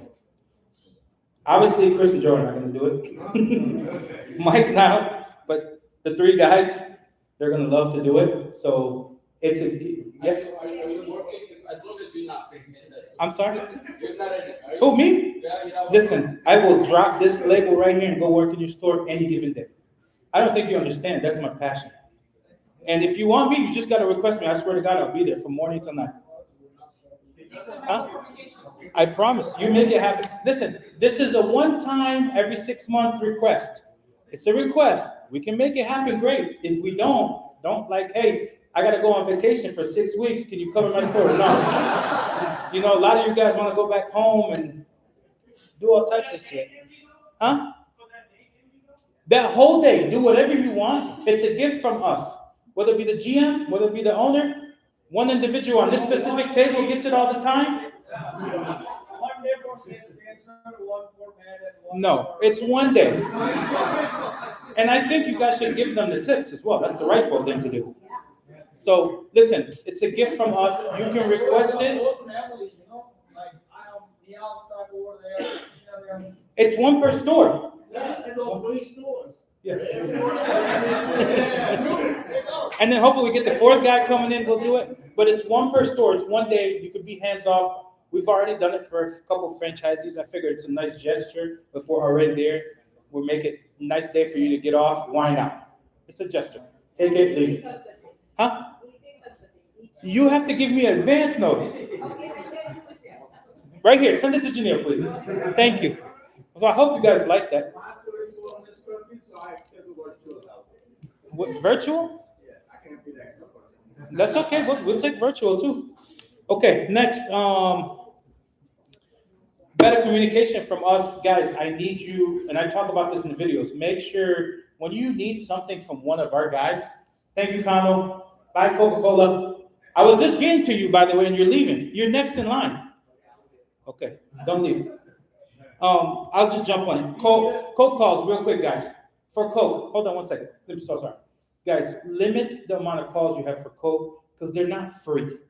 Okay? Every time you want a service, every time you need a service, you want to change the syrup, blah, blah, blah. There's a reason we get national pricing, okay? It's not because, we're this big brand. No. It's because we're trying to limit the amount of stuff. So they give us what they give us, saying, hey, if you guys want to do 3 change orders or you need to call a service, there's a service number, right, Kano? And where you can call in and they virtually fix it with you on the phone. Try not to have them to come in because every time they come in, there's a charge for that. Am I right or wrong? Yeah, you're right. So it's 1-800-241-2693. 1-800-241-COKE. But we have an application called My Code, so you guys may be familiar with it. You can get a service. But on that, there's a 2-way technician feature where instead of as soon as the technician walks into the building, charge for the back. But if you don't walk into the building, we solve it over the phone, $0 cost. You can use that as much as you need. We also do small parts, which is preventative maintenance, which is $50 per store per month for nozzles, small brushes, whatever you need. But be careful because it doesn't usually sales tax, so just keep that in mind as well. But for the most part, we're here to be able to. We don't make money on service. We outsource it. We make money on syrup and sodas. I just want to make that very clear. We're here to support you. You guys need anything? You're on the special event. Or they're trying to ask it, we're happy to help. And with some kind of bring on your table, we have a better product. Because then now that they see we're going to other vendors because they're not stepping up. Kano, before you go, let them know about the change of product. I think Warner Robbins is here. Okay. So he put in a request for I think 1 or 2 products. So that's what, $2,000? So it all depends on what flavor you're changing from to. The reason being is you've got root beer, you've got cherry Coke, a lot of them are pungent flavor changes. So whenever we change that flavor, we end up having to replace every bit of plastic in the line. So we have to do everything in Tycom because it hinges it. Sometimes I will say, I'm sure the boss is here, but run product through it, see if you can avoid the service call and the charge. What we get charged for the service call is what we pass on. We don't make money in service. Service technicians, they charge us. I would say limit flavor changes. When you go to say you open a new restaurant or you open a new location, we can optimize based on your geographic location. For the most part, we have a 6 or 8 valve machine. We know what flavors work. We We know that there are brands that will sell in hands and the smaller brand. For the most part, we will work with you, and we'll make sure we can give you data, we can give you analytics, we will serve up on your stores. Thank you, Kano. So just to recap, if you just want to change the flavor, try to get the thing. He can get a sticker easily. Just call up the 800. I tell him you need a sticker of like you're going from a Powerade to a lemonade. Then just ask him for the sticker. Swap out the box. Run the line for like 10 cups and see if it works. If it is, you're bleeding the line yourself. We eliminate that. And he's not supposed to hear this, but we're just telling you, okay? Okay. Okay, perfect. So that's the Coke thing. Thank you, Kano. Yes, The thing sir. I want to say is we appreciate this. This is very genuine. We love working with Pita, and we very much do. We were very proud to be have Pita in our portfolio. We hope to be able to go for many years, and I hope all your stores. I love talking about profitability. I hope you all make a lot of money. You're all very successful. Thank you, thank you. Thank you, Coke. We'll take free Topo Chico, okay? 10 cases per store. Do I see Country Range Foods back there? I got bad eyes, so I need glasses. Well, Country Range Foods in the building, they handle all our chicken shawarma and steak shawarma and grilled chicken. So when we're done here, you can hound him, take him out back, do whatever you want to do with him. I have nothing to do with it.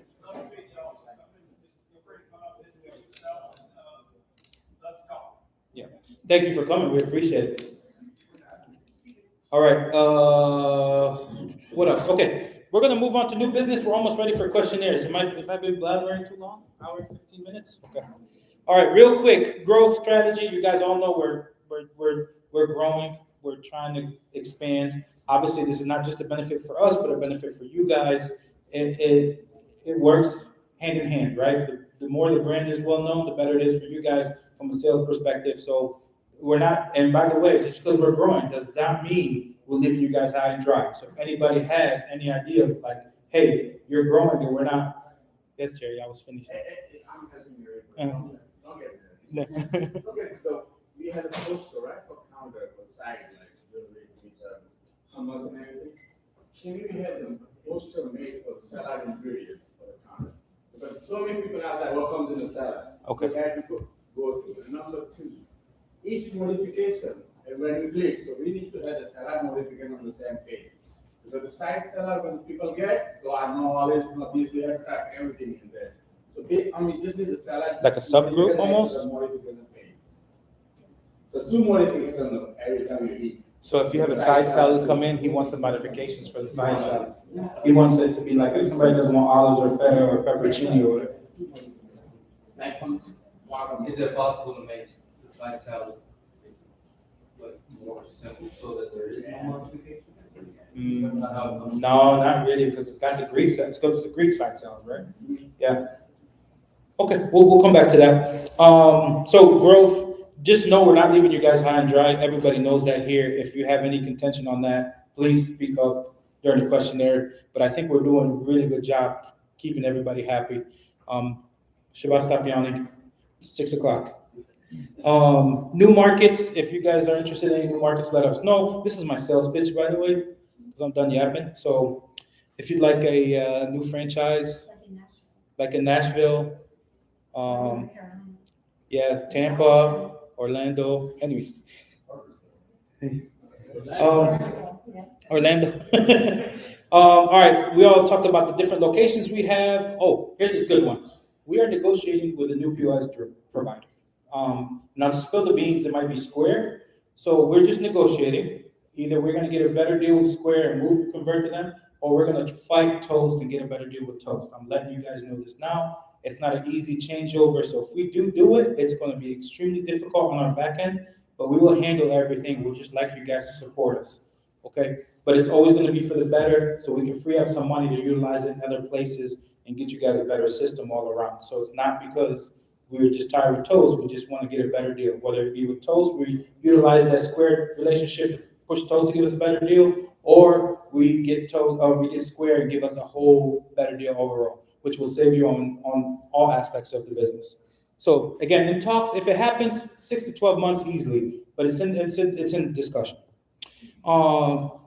Distribution needs and requests, guys, if you need anything from distribution, please email them directly. I think, Chris, you'll want to say anything about this at all? And Joe? Here you go. All right, I'll give you a break. All right, real smooth. All right, so as you guys know, we have 53 locations now. We opened up 13 last year. So far, we've done 3 this year. And this is in addition to doing all the distribution to all the stores. I think I put out a paper recently about, it's kind of become a problem when we get texts every day. We're trying to systemize it where an email would be a lot easier. Then I can email it to whoever it needs to go to. So, as far as questions on delivery and things like that, and email, and I get far less emails than I do text messages. So that's all. This will be a web one. And then, also on the website for ordering, I figured out a way to put the delivery schedule on there, if that helps out. Now, it's kind of fluid because we're always, sometimes we'll have to go to a new store and drop off materials for like refrigerators and things like that. But it kind of gives you an idea of where we'll be and when. And but it always kind of changes, but we try to stick to it. We've opened up a new store every month all of last year, so it's very difficult to actually have a set schedule because now we have 4 Walton Beach, Florida, and Panama City. So how do you fit that in when you have to drive 4 hours to Pula? So, anyway, email's the best way to get to us moving forward. Perfect. I'll piggyback off of that. So the next topic was, we're eventually going to get out of the distribution business. And what I mean by that, all those special items that you get from us are going to eventually convert to US Foods, so that it's going to come on your truck and it's one less thing for you to have to do. And we'll put our focus on the new stores and being only emergency run operations. So if you need, I'm out of chicken shawarma, we'll have backup in the warehouse where we can come bring it to you. So we'll be an emergency only operation because we're going to push all that product to US Foods. And then we'll keep the uniforms in house until we find somebody where you can just order uniforms online and it comes directly to you. So eventually, hopefully in 6 months, that will be converted. That's one less thing you got to deal with, and everything will be on US Foods when it comes to turnips, pickles, olive oil, 4-in-1 seasoning, vegetable bouillon, water bottles, everything like that. Okay. Next topic. I think that's it. We're gonna go to the questionnaire real quick. Let me talk to you guys about this, guys. There's a whole box of this, right, Janelle? This, not a lot of you guys have this. This is your lamb poster. So please grab it and take it with you so you can post it. There's a big box in the front. Take it, put it outside. And I think I can speak for everybody here so far. The lamb is doing an amazing job, right? Oh, and the product, it says product contains a blend of lamb and beef, so that covers our bases on that aspect of it as well, right? Yes, sir. Shift 4. Shift 4, yes, sir. So is it not integrated with toast, and is there a way to integrate the website in order to toast or word instead of Shift 4 or no? So Shift 4, and I'll speak on it real quick, right, Mike? It's, from my knowledge, what it is, it's the payment processor for Lunchbox, which is our app, okay, and our web orders. So when we shifted to 2.0, it used to be Stripe, and then the 2.0 was only acceptable to Shift 4. That's why we submitted to Shift 4. So Shift 4 is a vendor that we're using to accept their payments, and that's why that's there. So this is the reason why we get charged? So you always got charged, by the way, but in their eyes, Before, like, with Lunchbox, no. you, of course, 100% you did. So what they did was they took it out of your daily ACH. That's all they did. And you never knew it unless you logged into the account and saw it. So if you go back and audit your numbers from last year, let's say you sold $200 that day, you might only be getting $196 as a deposit. Look it up and see. Nobody does business for free. So what Shift 4 does is they're trying to be transparent, say charge you at that day. Yeah. And then they show you the charge but give you the full amount. And we already know the issues which we've rectified with the beginning of the year of Shift 4. So What about the royalty? the who? The royalty? Yeah, what about it? Like, is there any way like to like we can see exactly like how it goes? The royalties? It's based on net sales. There is nothing that changes other than net sales. We only take on net sales. We have nothing to do with taxes. We don't, even though our FDD, by the way, just to show you how awesome we are, the FDD says we're supposed to take on gross sales, but we don't do that. We're really good people. And so we don't take it on net sales. So no taxes, no tips. We don't touch those, only on your net sales is what we take. And it's 7 days prior. So you can always pull your data from 7 days prior and see it. Yeah. Oh, we can go into the questionnaire now. I think I'm done. There's not much we need to talk about unless these guys have anything. I can give you the mic. Anybody have anything to say? And easy crowd. I like it. Okay, go. Hit me. Growth, how would the looking this year, the growth and pipeline? I think we're trying to hit 75 stores. This year? Yes. I think the majority of them are signed up, right? The commitments are there. Thank you. Thank you. Yes. I don't see you clapping now, boss. No cheerleading over here. But yeah, we're looking at that. I think we're really trying to push for Tennessee. I don't know why we don't have anybody for Tennessee. Alabama's pretty much secured. Georgia, obviously, we're so tight in Georgia. I mean, there's not much we can do here unless you go way down south. Yeah, too many in Georgia. We don't want to cannibalize the market. South Carolina, we're going into Aiken, which is really good. Anderson, thank you, Yasser. 6 years later, you signed Anderson. I very appreciate that. You know, thank you for your commitment. What else? Florida, we have one in the food hall going to Mineola, which is good. Hopefully, Panama City franchisees will bless us with a second Panama City location. Abe is being stingy and doesn't want to open another store up in North Cumming. Who else? Scott would like to do one. Maybe Scott will get us in the airport one day. That would be a blessing. That would be a blessing. North Cumming? Oh no, I'm just messing. What else? That's it really. I mean, just a lot of Alabama growth, South Carolina growth, Georgia, Walmart's. Are you gonna be doing more Walmart? I think we have a total of 5 more to open. So Walmart kind of slapped us on the wrist the other day, and they got really mad at us because we haven't opened all the stores. Now the franchisee who owns the Walmarts, there's 2 people. One owns Huntsville, and then Cush, which he had to go to the airport, owns all the other ones. And so he was paying his rent on all the stores, but he's not yet open. He's still got 5 more to go. So Walmart is not going to give us any more stores until we open the 5 stores. So they've kind of put us on the short leash and said, hey, open, and then we'll give you more. But in the meantime, no. And they're doing really well. I think there's one dud. I'll be honest with you. I'll be upfront with you guys here. There's 3 that are doing really, really well. And the other ones are middle of the pack, and they do more than some brick and mortar stores. So don't think it's a bad play. It's actually a really good play. The last question. No, listen. This is questionnaire, so I want you guys to get it all up. Just ask away. To me, it's important to know what the company is. Yes, sir. What do you see in 2, 4, 5 years, whatever? 75 this year. What do you see in a couple of years? And what do you see going after? I think if we can reach the commitment of 75 this year, we're going to have to open ourselves up for capital. I'll be honest with you. There's only so much we can do flying by the night with one ship, right? So I think we get to a certain point where we got to open ourselves up for capital, and that's the only way for us to grow. Now, we can continue the path and grow within 15, 25 store a year and just continue that motion, but if we really want to blow up, we need some capital, some infrastructure on the back end, some people who handle like the growth of the construction side of things, the HR side of things. So we kind of group things in. I've reached out to a couple people for roll-ups. I don't know if you know what a roll-up is. Yeah. So I've asked a couple people for a roll-up where we come in and try to do a roll-up with another company that might be struggling so we can double our footprint. But that's just a discussion, right? We don't know what that's going to bring. And again, the roll-up is not just for us. It's more so for you guys to help bring in a more purchase power, right? And build the brand as a whole. So if we're buying for 75 stores, now we might be buying for 125 stores. It's a whole different ballgame we're talking about. It's a better negotiating tactic for us.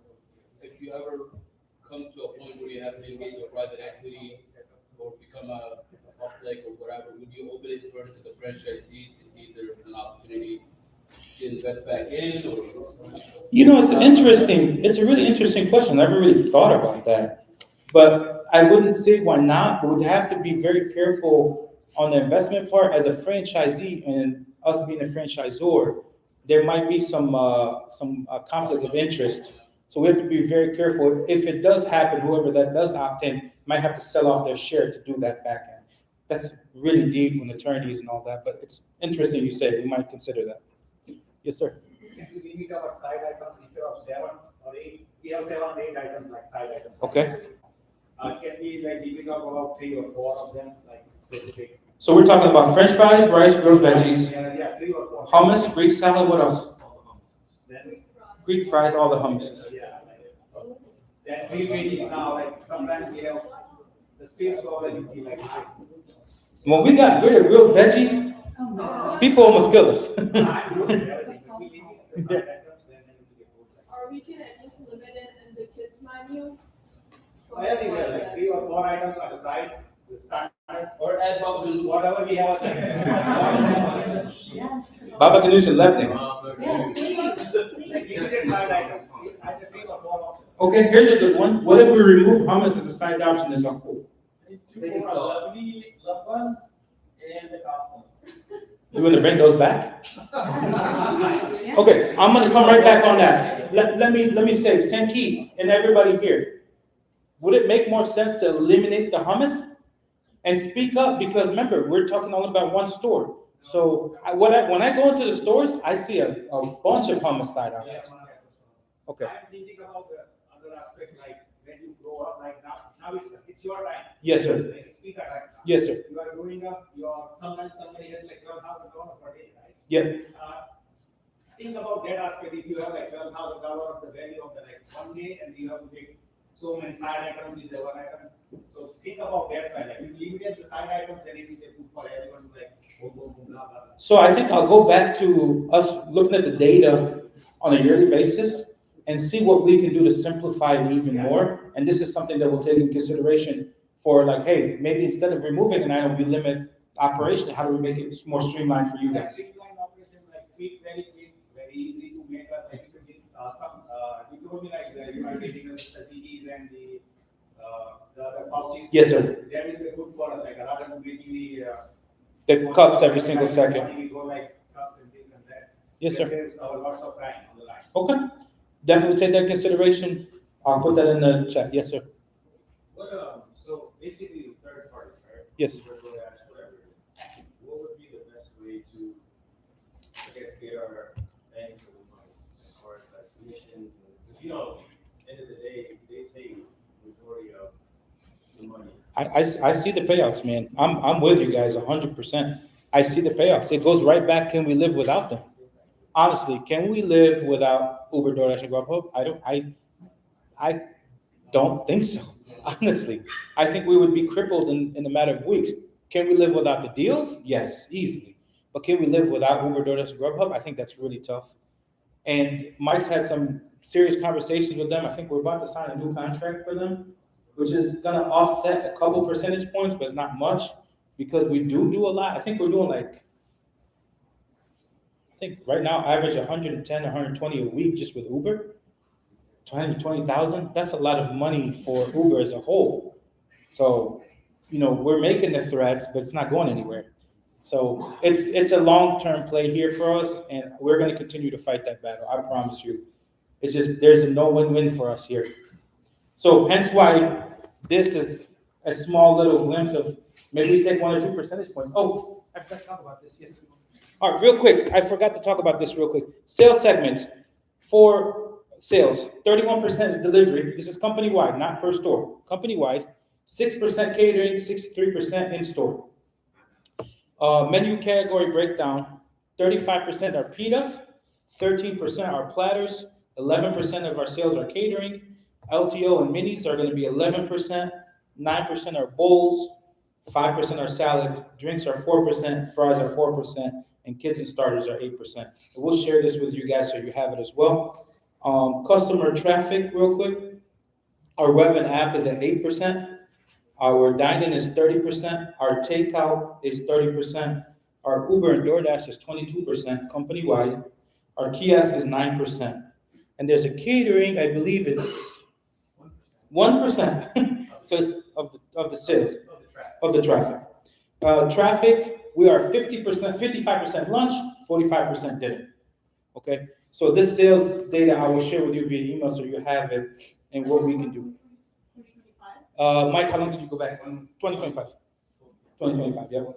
I would like to see how was it in 2024 versus 2025. We can do that, yeah, we'll do that for sure. Well, for sure. I think you'll see a lot more delivery back then, right? I think what you're gonna see is a lot more delivery. Yeah. But the increase is coming with, the app and the website. Yeah. That's what we're seeing. Our push is this thing is gonna be, even if we could put 1 or 2% increase in this, it's gonna make a huge difference for you guys. And I understand your pain and you're suffering with third party, but I don't know what else to do other than continue to fight the fight with them. So can't live without them, can't live with them. So, yes, sir. When did the last meeting with you guys? Probably 2 weeks. So then we should have You're here in town, so you're going back with some product today, buddy. One second. I will make a special trip for you. I promise. I know it's on us, so I'll make a special trip to make sure we get you the product. Next week? Panama City. Man, that's Joe's vacation days. He goes like, get a hotel on the ocean. So yeah, we're good. So yeah, we'll again, that's just send them an email. We'll take care of it. We'll figure out a way. Even if we have to air freight it, we'll do it. Which does Delta go to Panama City? Oh damn. So that's another thing. So in terms of sales data, anybody have any questions on that? You had. The new landlord, if that become permanent. Yeah. It's not available in 20, because that thing is too big. I'm sorry I didn't tell you guys this, but yes, the new shipment did come in 220s. So the first shipment was 40 pounds, and we were already ahead of it to push it to 220s. So some of you guys had the issue with the cone falling because the disc is not big enough. It's already converted to 220s. Everybody has the 220s coming forward. Yeah, you're welcome. What else, guys? Shoot. Yes, sir. Yes, sir. Yes, sir.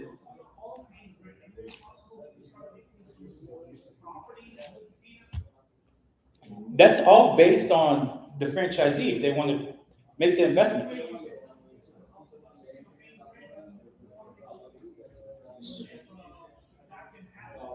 It can. So we can definitely do it because we're SBA approved, right? So when you go to do a build out, if you want to do a shopping center, if you want to do a single store building, it's as easy as just going the SBA route. That's your best route for us to do it. But it's going to take you 3 months, just the documentation process, another 3 months for approval. We do, we have plenty of them, absolutely. Absolutely. You just have to find the site. And once you find the site, we push you over to them. And just realize, you're going to have to keep 20-25% down payment of the project. So if it's $1 million, you got to do 250. If it's a $2 million project, 450, 500. One second. Yes, sir. In terms of fountain?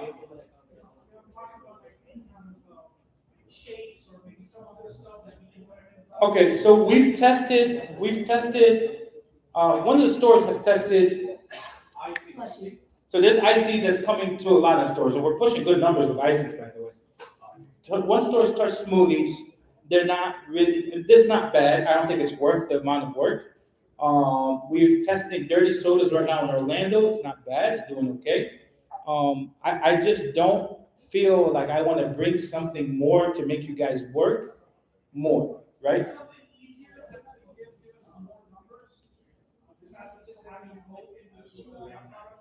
Maybe Poppy. So we tried Poppy, but the problem is, again, this becomes a U.S. Foods issue. They don't stock the product, so we have to bring it in as a special format. In April or May, I'll be back at the NRA show, and then I will figure out who we can partner with to come up with something. It just needs to be more franchisee friendly, so it's less work for you guys. Yeah, and a lot of times shakes and all that. The shakes don't really go with pita, but I guess. But boba tea doesn't go. It's tough. Oh, we're the machines. Yeah, we've actually pulled deep. You can speak on the boba tea back there, can't you? Yeah, remember you had the lemonade no the. Huh? Oh, that one machine. We running that machine. Oh, yeah. Smoothie.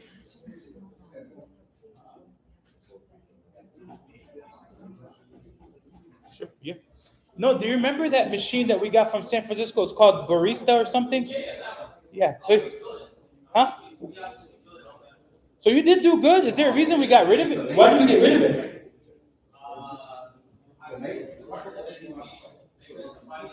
That's right. That's right. The syrup supplies. We'll come back on that, Ali, and I'll circle back at the NRA show for something. We are C-store situation, speaking on owning, a lot of C-store guys, they own the gas station, they own the food hall connected to it. And so they're opening inside of that. That's something, an option for you guys, for you gas station owners or C-store owners. We can opt into that. And those guys are doing pretty decent if they run a good show. Okay, the ones that are not running a good ship are not doing well. But they know what they're doing, and it's a good play for sure. Yes, sir. So, you know the drink machine that we have outside, lemonade and. Bubbler. Yeah, the bubbler. So obviously, you know, when not everybody's home, you'll get a cup of water and you'll fill up drinks or whatever it is. That stuff for us is not cheap. It's an expensive product. So why can't we, just remember in the beginning, I used to do the lemonade, peach and stuff. It's a good product. It's not as obviously, you know, Expensive. expensive as the minute maid stuff is. And kind of like American Deli, and then that's what we use. Even if they do get a water cup and fill up, it's not a problem. You know, it's still cost effective for us. Who cares? You know? So you just want another option for like a dry mix? Yeah, all of this is water and sugar and. Yeah, we can do that. That's an easy fix. I'll look at US Foods and see what we can overrate on the SKUs. Not a lot of people have the bubbler machines. One 3-gallon costs about $25-30 to make, I think, right? Yep. More than that, more than that. On the bubblers, so the ones that we're using are 6 parts water to 1 part juice, right? But even if you calculate it, it's still quite a bit of, 1 3-gallon, whatever it is. Versus the other one, it probably costs you maybe $5 Junior, can you to put do that down? 3-gallon Dry mix for bubbler. Yeah, we'll look into it. It's such an easy thing. It's an added item SKU on the thing. We'll just make sure it's on US Foods for you guys to order. Yeah, we're not married to Nestea, and we're not married to what? Yeah, we're not married to these guys. If you don't want the machine, we kick it out. It's not a big deal. What else? Yes, ma'am. I think like that to look at the size, I really want to take it into consideration. Not as that aspect, but if you see as a brand, like we are trying to bring like build a brand. So like if you see our every item is available in every platform in every form, right? So if we can do like particular items are available only in the store or in the online application and not on the Uber or DoorDash or something. Because as a Pita, we don't have any speciality. We don't call it as any speciality. Whereas if you look other franchises, they have this special items only available in the store or only available online. But we have every item available in every form in every platform. So if you can just think about it. Yes, absolutely. We'll take that into consideration, and we'll see what we can do to simplify it. If this is part of profitability, then we're gonna run for it, 100%. So I want everybody to consider what the profitability aspect of it is. Shoot me the questions on that aspect. Step one, we got rid of the Euro Monday and happy hour competition. Okay, step 1 of profitability, yes, we got rid of the Euro Monday. Okay, and then what's the other thing? The happy hour is not on. Happy hour is not on there. It's just hidden. Okay, these 2 things are hidden because you do have customers that come in that do want it. Just make sure you accept it, and then eventually it will phase out.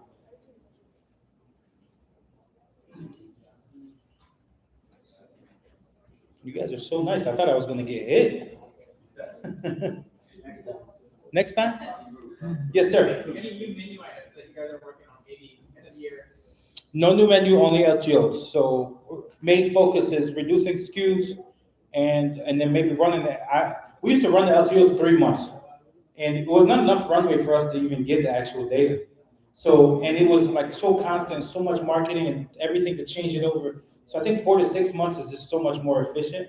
And we're really gonna ride that that Philly out to it. You haven't been preview to it yet, but it's fire. It's really good. So, but no, new menu items are gonna be only if they come in the LTO format, more than likely. Like the vanilla fries were LTO and they made it on the menus, but we kicked off the Knefe. So, yes, sir. Yeah, so it's kind of like funny, but I was wondering, like, if you have kind of like rice bowl and the salad mix, like on our menu. So some people be like, rice is a basic and like Greek salad on the top, like all the stuff. And one another thing, like, if there's any option, like you can offer the customers kind of like special menu, like we can Secret menu? you can taste like all our items at the same time. I know it's like kind of too much. I see what you're saying. Like a sampler platter. Yes, yeah, sampler platter. But I mean, still we can sell it today, like with the higher price. But Do you mind opening, just grabbing that family meal deal tray? Guys, can you look in the back real quick?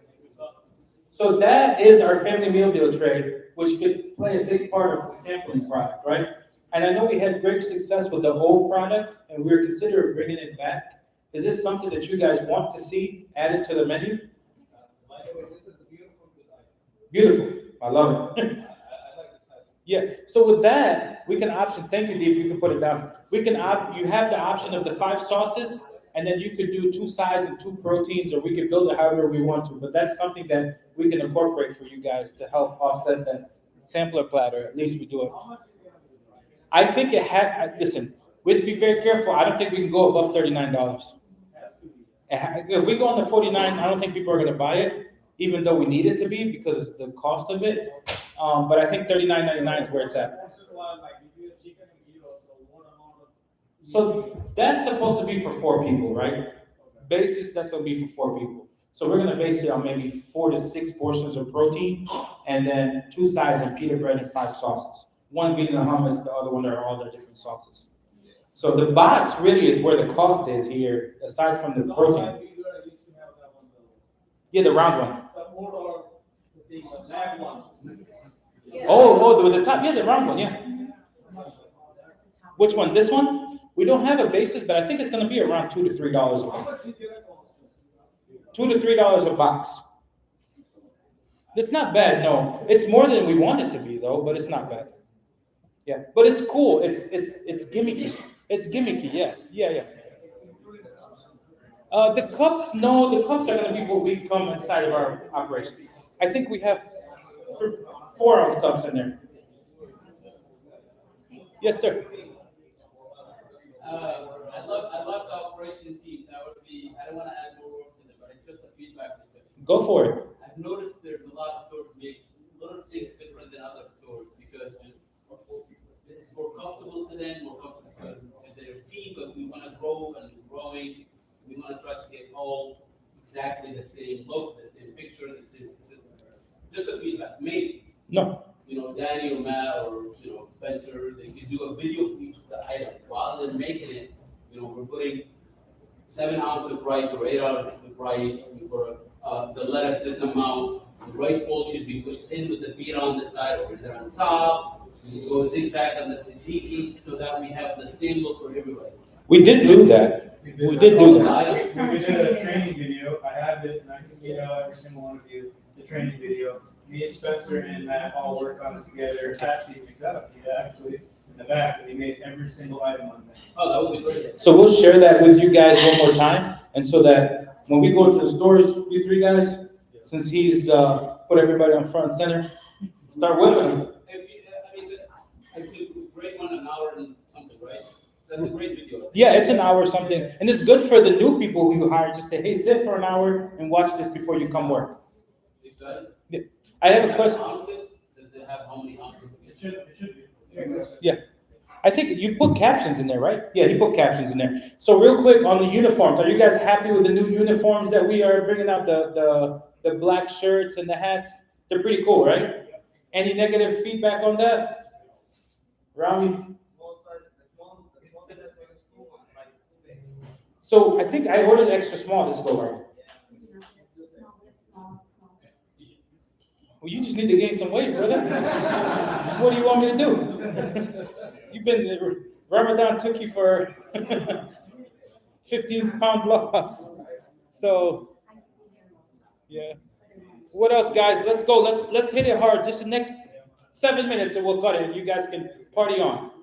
Hit me with any questions. Wait, enough. Let me talk to you. I love you. Thank you so much. Thank you so much. Thank you. Good job, guys. Good job. More work. Yes, ma'am. You have a question. And the hats, the black hats, they're actually very uncomfortable inside. Like I do with the rash. On top. Literally, like on the inside of the hat. Are those the ones that have the mesh on the back? The trucker hats? Are they the trucker hats? Yes. Okay, we'll make it. Anybody else having this issue? I'll have to get you a new one. What's, huh? We have 200 left, so you gotta buy them. Okay. What else, guys? How much are we gonna be selling that box for? I think $39.99 is what we're gonna shoot and aim for. We can't go above that. We can't compete with a lot of people. I think you can go to Fresh Market, you can go to Whole Foods and get a family meal deal for like $20-something. $25? So I know this is a different product and it's halal and it's in a cool box and it's already made, but We have a number one food in the world, man. What are you talking about? I can't hear you. Say it louder. I can't hear you. I'll charge you for that if I do. Now I'll pay gladly. What else, guys? Is everybody happy with the performance of Pita? Is there anything that we can do differently? Is there anything that we should do differently? Is there anything that you see that, hey, we're neglecting this and that? We're here. You guys are here. Speak your piece. I'm not going to hold it against you. I promise. We won't audit anybody tomorrow. One thing, like when HID gonna be 10 years completed, they have the royalty free. 10 years. One day for 10 weeks. So one day. Only 10 beer. Always about money. Money. True. How about the ones with the most stores? One already left, so he's out of the picture. But yes, sir. No? No, listen, guys. I appreciate it. I know I said it at the beginning. Thank you so much. We understand the stores that need the support. We're trying to do our best to make sure that those stores are supported. We need you to work with us on certain items, okay? So if your stores are one of the stores that say we need to kick up sales, figure out something we need to do, I'm telling you, a lot of it has to do with the current competition structure we have inside the Atlanta area, which we will try to figure out how we dominate that.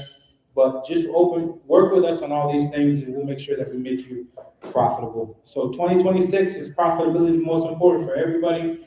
And at any given time, you all have my number, you all have my email, you all have my head. If you need anything from the guys, make sure you copy me on the email, okay? They're on notice to know that we got to keep you guys top priority. Without you guys, we don't have a job.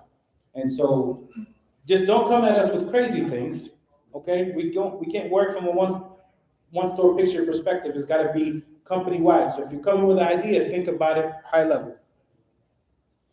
What else? Yes, sir.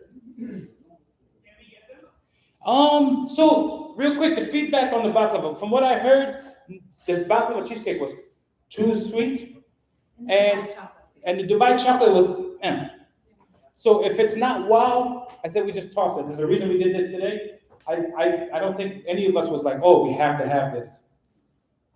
Except you. Again, think about it from a company perspective.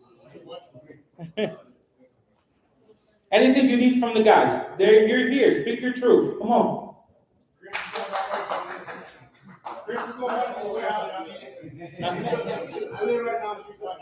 Sorry.